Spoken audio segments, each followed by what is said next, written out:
Hello students, Shri Deepchand Chaudhary महाविद्यालय में आपका बहुत बहुत स्वागत है। आज की क्लास में हम देखेंगे कि बीए फाइनल ईयर में जो आपके मैन मेड फाइबर होते हैं जिनको आप कहते हैं रेयॉन, उसके बारे में हम जानेंगे। ठीक है, तो ये स्पेशली आपका बीए फाइनल के साथ साथ जो है आपका एमए फाइनल में भी ये जो है चलता है, तो उसमें भी आपका टेक्सटाइल एंड क्लॉथिंग है जिसमें आपका रेयॉन जो है आपके एमए के भी सिलेबस में है और प्लस आपके बीए फाइनल ईयर के सिलेबस में भी है, तो दोनों ही जो है इस क्लास का लाभ ले सकते हैं। तो अब बात करते हैं हम रेयॉन की। तो जितने भी प्रकार के रेयॉन होते हैं उनका जो उद्भव होता है वो होता है वानस्पतिक रेशों से।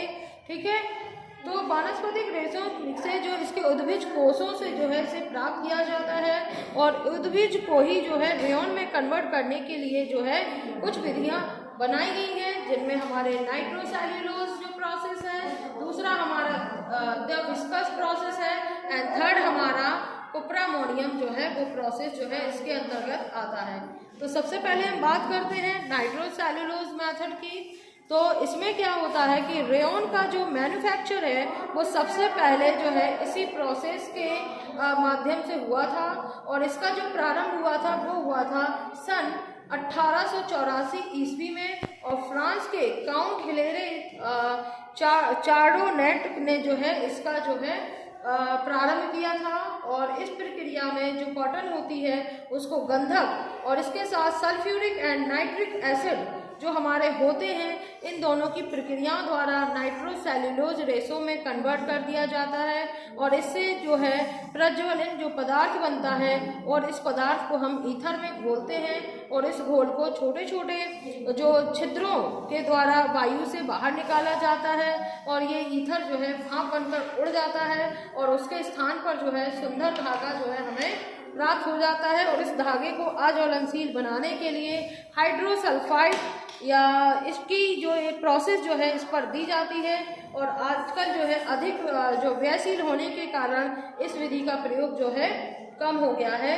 अब इसकी बात करें तो ये 3 टाइप्स के, जैसे पहला होता है इसमें कपास की पट्टियाँ प्लस इसमें हम H2SO4 प्लस HNO3 बना करके नाइट्रोसेल्यूलोज बनाते हैं और nitrocellulose plus ether plus alcohol बना करके जो कि कोलाइडल घोल में कन्वर्ट हो जाता है। और उसके बाद जो C आता है कोलाइडल घोल, इसको हम स्पिनरेट के छिद्रों से होकर गुजारते हैं जिससे कि रेयॉन का रेशा जो है प्लस एल्कोहल एवं ईथर का वाष्पीकृत होकर उड़ जाना, इस तरीके से जो है ये रेशा जो है बन जाता है। इसके बाद हम दूसरे रेशे की बात करते हैं यानी विस्कस की। तो जो विस्कस प्रोसेस होती है तो इसका सर्वप्रथम निर्माण ब्रिटिश रासायनिक वेयॉन क्रॉस तथा वीडल ने सन 1892 में किया था और आधुनिक समय में रेयॉन का अधिकांश उत्पादन इसी प्रोसेस के द्वारा जो है संपादित किया जाता है, क्योंकि इसमें उत्पादन का व्यय ही जो है कम नहीं है अपितु धागा भी विशेष रूप से सुंदर जो है निकलता है। और भारत में जो अगर इंडिया की बात करें तो विस्कस रेयॉन जो होता है उसको बनाने के लिए जो है स्पेशली बांस का प्रयोग जो है इसमें किया जाता है। और इसमें क्या होता है कि सबसे पहले बांस की लुगदी बनाई जाती है, फिर उसके बाद उसे शुद्ध करके इसमें विस्कस क्रिया में लकड़ी की लुगदी पर जो कास्टिक सोडा होता है उसकी प्रोसेस की जाती है और जेंथेट सेल्यूलोज जो है बनाने के लिए इस लुगदी को कार्बन डाइऑक्साइड में जो है इसे मिश्रित किया जाता है और कास्टिक सोडे के असक्त घोल में से घोल दिया जाता है। इसमें लाल अथवा नारंगी रंग का जो द्रव पदार्थ जो है एक लिक्विड जो है वो बन जाता है, जो साफ करने के बाद जमने पर विस्कस के नाम से जो है इसे जानते हैं और इसके बाद इसे छोटे छोटे छिद्रों द्वारा या सल्फ्यूरिक एसिड के घोल में से निकाला जाता है जिसमें कि जेंथेट सेल्यूलोज जो है वो जम जाता है और इसके बाद जो सुंदर रेशे को एक साथ खींचा जाता है जो रेयॉन के धागे की आकृति जो है वो ले लेता है।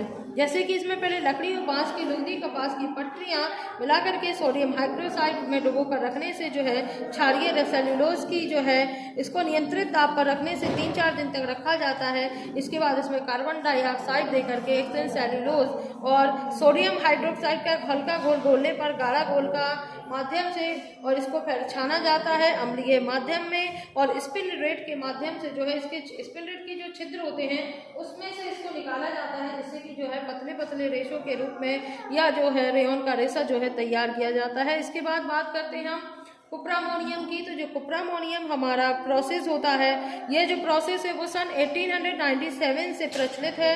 इसमें जो है रुई की पट्टियाँ या कॉटन की जो पट्टियाँ होती हैं उसके साथ लकड़ी की लुगदी का प्रयोग किया जाता है। इसमें पहले कास्टिक सोडे या सोडा एस में इसे उबाला जाता है और इसके बाद इसे क्लोरीन में ब्लीच करके व्यंजित किया जाता है, यानी ब्लीच किया जाता है। तत्पश्चात इसे धोकर सुखा लिया जाता है। फिर इनको कॉपर सल्फेट और अमोनियम हाइड्रोक्साइड के घोल में घोला जाता है और इस द्रव पदार्थ को धागा बनाने के लिए जमने के लिए छोड़ दिया जाता है।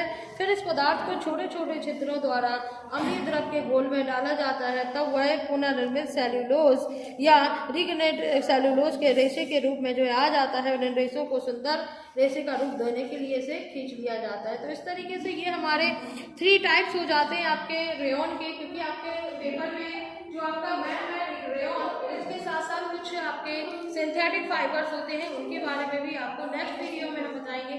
तो रेयॉन सिर्फ हमारा 3D टाइप्स का होता है। एक होता है नाइट्रोसेल्यूलोज, दूसरा होता है हमारा विस्कस और तीसरा हमारा होता है कुप्रामोनियम। तो ये 3 टाइप्स के आपके रेयॉन हैं। इसके अलावा इसमें कोई भी एक्स्ट्रा आपका मटेरियल नहीं होगा। तो जब रेयॉन का क्वेश्चन आपका आता है तो उसमें आप मैन फाइबर में या रेयॉन में आप सिर्फ 3 ही बताएंगे, नाइट्रोसेल्यूलोज, विस्कस एंड कुप्रामोनियम।